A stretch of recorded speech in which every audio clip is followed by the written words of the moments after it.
முதல்ல விவாதத்தை குமார் சட்டிலிருந்து துவங்குறேன். தர்மேந்திர பிரதான் இத்தனை நாள் போராட்டத்திற்கு பிறகு கிட்டத்தட்ட 36 நாட்கள் போராட்டம். இப்போ ராஜினாமா செய்வதற்கான ஒரு கடுமையான அழுத்தம் ஏன் அவருக்கு வந்துச்சு? இந்த போராட்டம் தான் அழுத்தம் கொடுத்ததுக்கு அழுத்தம் ஏன் வந்தது என்று கேட்டால், மாணவர்கள் நம்ம அந்த பேப்பர் லீக் ஆனதுலேருந்து எல்லாத்துக்கும் அது ஒரு ஒரு அன்ஃபார்ச்சுனேட் விஷயந்தான். அதில் எல்லாத்துக்கும் வருத்தம் உண்டு. ஆனால் அதை உடனடியாக ராட்சச வேகத்தில் மறு தேர்வு நடத்தி மாணவர்களும் எல்லோரும் அவரவர்கள் வேலையை பார்த்து கொண்டிருக்கிறார்கள். ஆனால் இந்த போராட்டம் ஒரு திட்டமிட்டு இந்த ஆப்டே அவர்கள்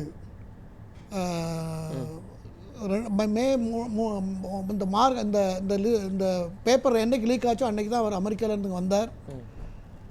வந்து ஒரு சில நாட்கள்லேயே இதற்கான ஏற்பாடுகளை செய்து மாணவர்களை ஒரு சில மாணவர்களை ஏற்படுத்தி கொண்டு அவர்கள் வழியாக பல பாஜகவுக்கு எதிர்ப்பானவர்கள் பல குறிப்பாக காங்கிரஸ், குறிப்பாக ஆம் ஆத்மி, கம்யூனிஸ்டுகள் எல்லோரும் பின்னால் இருந்து இயக்கி ஒரு பெரிய கூட்டத்தை திரட்டி ஒரு போராட்டத்தை வைத்திருக்கிறார்கள். காங்கிரஸ் கட்சி கிட்டத்தட்ட 20 நாட்களுக்கு அப்புறம் தானே. ஆமாம், அது அப்படி தான் வருவாங்க.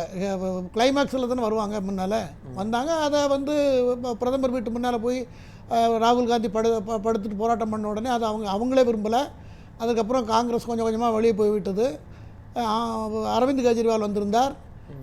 கம்யூனிஸ்டுகள் ஆதரவு தமிழ்நாட்டிலேயே பாலன் ஹவுஸில் அதான் இங்கே போராட்டம் கூட அதன்படி தான் நடந்து கொண்டு இருக்கிறது. ஆகவே இவர்களுக்கு மற்ற கோபங்கள் பாஜக மேலே இருந்தது. அதை இதற்கு மாணவர்களை பயன்படுத்தி அதை ஊதி பேரை பெருமாளாக்கி விட்டார்கள். சரி, எது எப்படியோ ஜனநாயகத்தில் நான் அதை நடந்த சம்பவத்தை தான் இப்போ இதுக்கு முன்னால் நடந்தது சொன்னேன். நான் இப்பொழுது ஜனநாயகத்தில் மக்களுடைய உணர்வுகள், மாணவர்களுடைய உணர்வுகள், பிரச்சனை என்னவோ, நடந்தது என்னவோ, உண்மை பல முறை காங்கிரஸ் 100க்கும் மேற்பட்ட இந்தியா முழுக்க நீங்கள் எடுத்துக்கிட்டிங்கன்னா 150க்கும் மேற்பட்ட முறை இந்த மாதிரி லீக் ஆகிருக்கிறது. அது இவ்வளோ பெரிய சீரியஸ் ஆகும் என்பது யாரும் நினைத்து பார்க்க முடியாத அளவுக்கு இப்போ இந்த போராட்டம் நடந்தது. ஆகையினால அதையும் அரசு 3 கட்ட பேச்சுகளாக அன்றைக்கு பார்லிமெண்ட் கூடியிருக்கும் பொழுதே இது முதல் கட்ட பேச்சு ஆரம்பித்தார்கள். முந்தா நாள் 2வது கட்ட பேச்சு, நேற்று 2ஆம் கட்ட பேச்சு, இன்றைக்கு 3ஆம் கட்ட பேச்சிலே ஓரளவுக்கு சுமூகமாக முடிவுக்கு வந்திருக்கிறார்கள். தர்மேந்திர பிரதான் அவர் சரி நம்மளால் நாட்டுக்கு பிரதமர் ஒரு விஷயம் சொன்னார் இல்லையா, கடுமையான சட்டம் வரும், தனி விரைவு நீதிமன்றங்கள் உருவாக்கப்படும், கடுமையான தண்டனைகள் அது விரைந்து கொடுக்கப்படும். இவ்வளவுலாம் சொன்ன பிறகும் அமைச்சர் விலகினால்தான் இந்த போராட்டம் நிற்கும் அப்படிங்கிற அளவுக்கு ஸ்தம்பிக்க வைத்து விட்டதா இந்த போராட்டம்? அது அதில் அவங்க கடுமை காட்டின விதம் என்னவென்றால், கல்வி சீர்திருத்தம் செய்ய வேண்டும், கல்வியில் பெரிய மாற்றங்களை கொண்டு வர வேண்டும் அப்படிங்கிறத பின்னால் பல காரணங்கள் இருக்கலாம். குறிப்பாக 1-2 காரணத்தை நான் யூகித்ததை நான் உங்களுக்கு சொல்லுகிறேன். குறிப்பாக இந்தியாவில் உள்ள நம்ம வரலாற்றில் இருக்கிற நம்ம அந்நிய நாட்டிலிருந்து வந்தவர்களை பற்றியும் அவர்கள் ஆட்சி காலத்தில் நடந்த விஷயங்களை பற்றியும் வரலாற்றில் அதிகப்படியாக சொல்லப்பட்டிருக்கிறது. நம்மளுடைய நாட்டினுடைய இன்டர்னல் ராஜாக்கள், நம்ம நாட்டில் அரசாங்கம் எப்படி நடந்தது, அரசர்கள் எப்படி வாழ்ந்தார்கள், நம்ம நாட்டு ஒரிஜினல் கதையை விட்டுட்டு நம்ம வெளிநாட்டு கதைகளை அதிகமாக வைத்திருக்கிறோம். அதை மாற்றி அமைக்க வேண்டும் என்று திரு பிரதான் அவர்கள் நிறைய எஜுகேஷன் பாலிசியில் நிறைய விஷயங்களை உள்ளே கொண்டு வரதுக்கு முயற்சி பண்ணி கொண்டு இருந்தார். அப்போ அதனால தான் அது ஒரு காரணம். அது தவிர கொஸ்டின் பேப்பர் இப்போ மாணவர்கள் எழுதுகிறாங்க.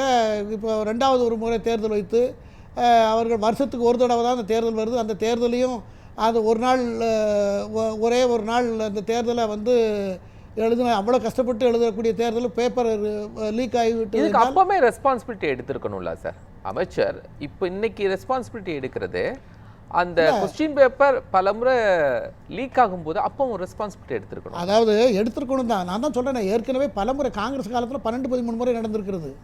எல்லா காலத்திலையும் எல்லா இடத்துலையும் நடந்திருக்கிறது. எல்லா இடத்துலையும் மாற்றி அமைப்பார்கள். திரும்ப நடந்து கொண்டிருக்கிறது. மாணவர்கள் அதில் கொஞ்சமாக கலந்து கொண்டாலும் அதில் நியாயம் இருக்கிறது என்பதை மறுப்பதற்கில்லை.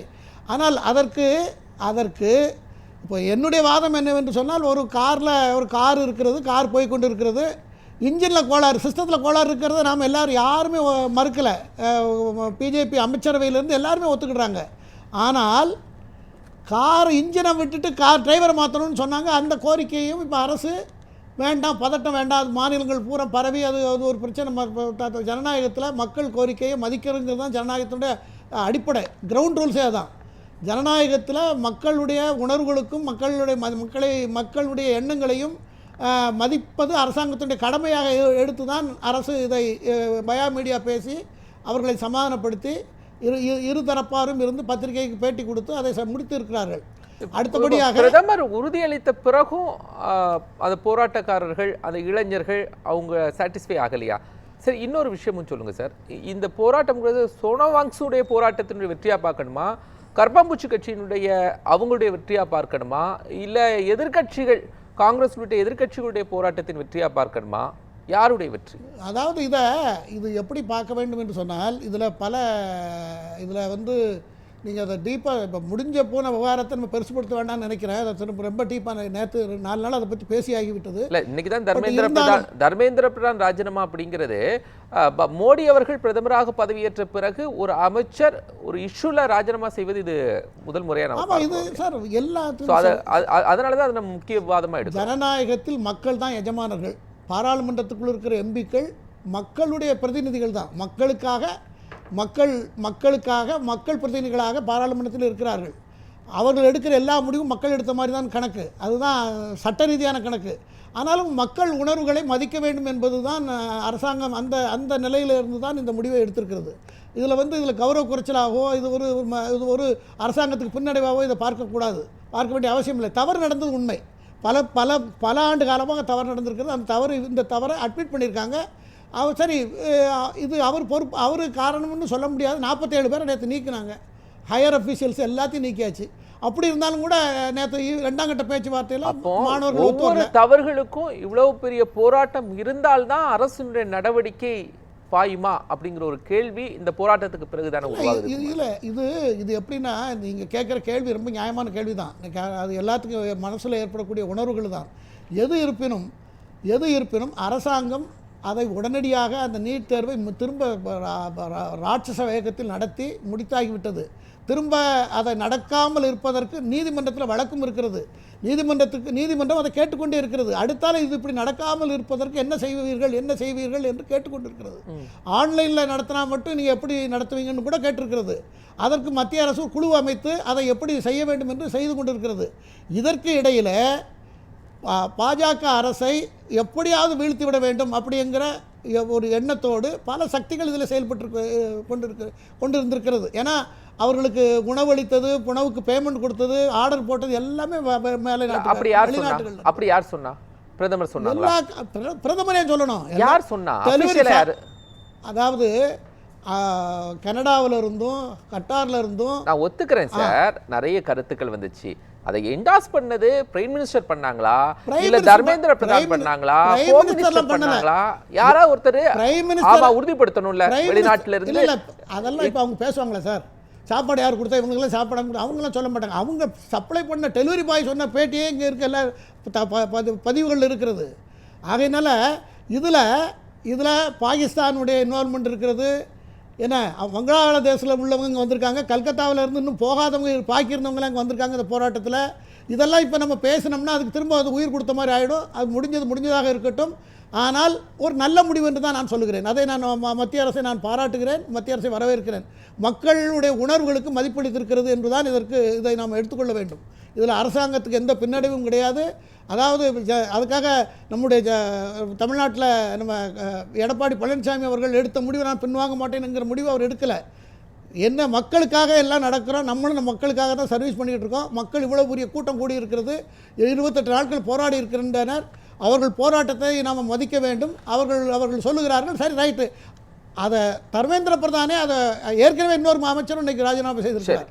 ஆகையினால இதில் அரசாங்கத்துக்கு எந்த பின்னடைவும் கிடையாது. அதோட பெருந்தன்மையை நான் பாராட்டுகிறேன். சரி, நீட்டை பற்றி சார் சொன்னார் இல்லையா, நீட்டுக்கு முன்னால் நீட்டுக்கு பின்னால்னு நம்ம 2 பகுதியாக அதை பார்த்தோம் என்று சொன்னால், நீட்டுக்கு முன்னால் என்ன நடந்தது?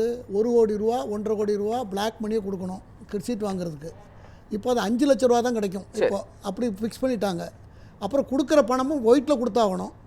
ஆகையினால இதை வந்து இதில் ஒன்று. ரெண்டாவது, சாதாரண மக்கள் வீட்டு வேலை செய்யக்கூடிய சாதாரண மக்களுக்கும் மக்களுடைய குழந்தைகளும் நிறைய டாக்டராக இருக்காங்க. அது நீட்டில் தான் நடந்தது.